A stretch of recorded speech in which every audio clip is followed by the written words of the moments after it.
Part 4. From chili flower to fruit. Have you ever wondered how a tiny white flower on a chili plant eventually transforms into a green chili? And why does that same green chili later turn red, yellow, or orange?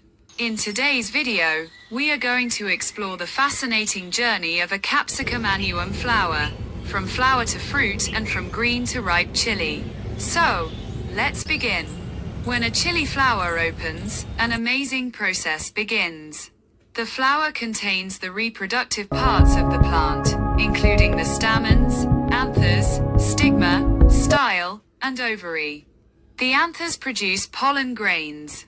When pollen reaches the stigma, the process of pollination takes place. After successful pollination, fertilization may occur.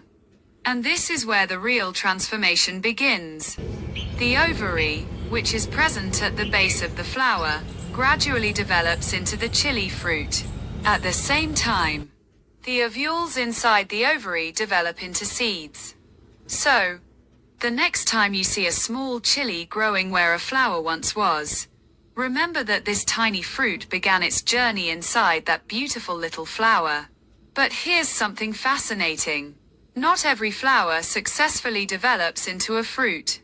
Successful fruit formation depends on several factors, including suitable temperature, water availability, plant nutrition, and successful pollination and fertilization.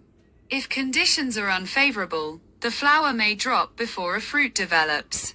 But when everything goes well, the flower slowly begins to transform. The petals may dry and fall away, while the ovary continues to grow. At first, the developing chili is usually small and green. As it grows, it becomes larger and more recognizable as a chili fruit. But why is it green? The green color is mainly associated with chlorophyll, the pigment that gives many young plant tissues their green appearance. As the chili matures and ripens, the amount of chlorophyll decreases. At the same time, other pigments become more visible. Depending on the variety, a ripe chili may become red, yellow, orange, or even other colors. So, the color change from green to red is actually a sign of the fruit's ripening process. But there is another fascinating mystery. Where does the famous heat of chili come from? Many people think that the seeds are the hottest part of the chili. But that's not exactly correct. The compound responsible for the characteristic heat of chili is called capsaicin. Capsaicin is mainly concentrated in the placenta, the white fleshy tissue inside the chili where the seeds are attached. The seeds themselves are not the main source of capsaicin. However, because the seeds are in close contact with the placenta, capsaicin can coat their surface. That's why the seeds may also seem extremely hot when we eat them. And here's another amazing fact. Capsaicin doesn't actually burn your mouth like a real flame. Instead, it activates specific sensory receptors, including TRPV1, which are involved in sensing heat and irritation. Your nervous system sends a signal to your brain, and your brain interprets that signal as a burning sensation. So, in a way, the chili isn't actually setting your mouth on fire. It is simply sending your nervous system a very convincing, hot signal. And that's not all. The same chili plant that produces a beautiful flower eventually produces a fruit, and inside that fruit are seeds that can grow into new chili plants. So, the journey is something like this.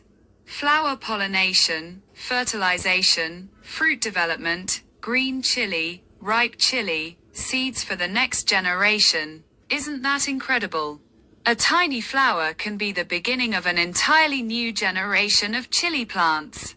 So, the next time you see a small white chili flower, don't think of it as just another flower. Look closely, because inside that tiny flower lies the potential for a new fruit. And inside that fruit, the potential for a whole new generation of plants. If you enjoyed this journey into the fascinating world of Capsicum annuum, don't forget to like, share, and subscribe for more amazing videos about plants, botany, agriculture, and nature. And tell me in the comments, did you know that a chili fruit begins its journey as a tiny flower? Thank you for watching. And I'll see you in the next fascinating journey into the world of plants.